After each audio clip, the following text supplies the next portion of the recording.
সময়ও বাঁচবে, টাকাও বাঁচবে। মুচির কাছে দৌড়াদৌড়ি না করে নিজের জুতা নিজেই ঘরে বসে পলিশ করে নিন। প্রথমেই ময়লা জুতাটাকে, আলগা যে ময়লাগুলো আছে এগুলো ব্রাশ দিয়ে কী করুন, ময়লাগুলো সরিয়ে নিন।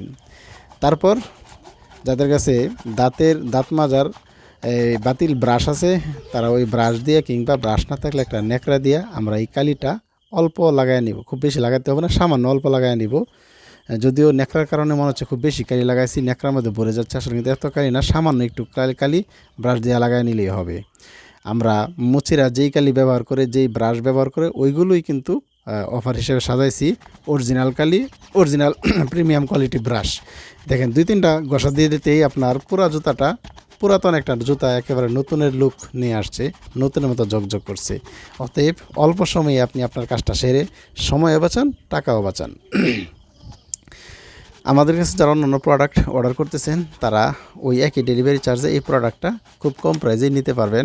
যদি আলাদাভাবে নেন সেক্ষেত্রে অবশ্যই ডেলিভারি চার্জ সহ প্রাইস বেশি পড়বে, কিন্তু অন্যান্য প্রোডাক্টের সাথে অর্ডার করলে খুব কম প্রাইসেই নিয়ে যেতে পারবেন ইনশাল্লাহ। দেখেন কালি দেওয়ার পরের অবস্থা আর কালি দেওয়ার আগের অবস্থা দেখেন, ওই কর্নারে কী অবস্থা ছিল, দেখেন এই যে কী অবস্থা ছিল।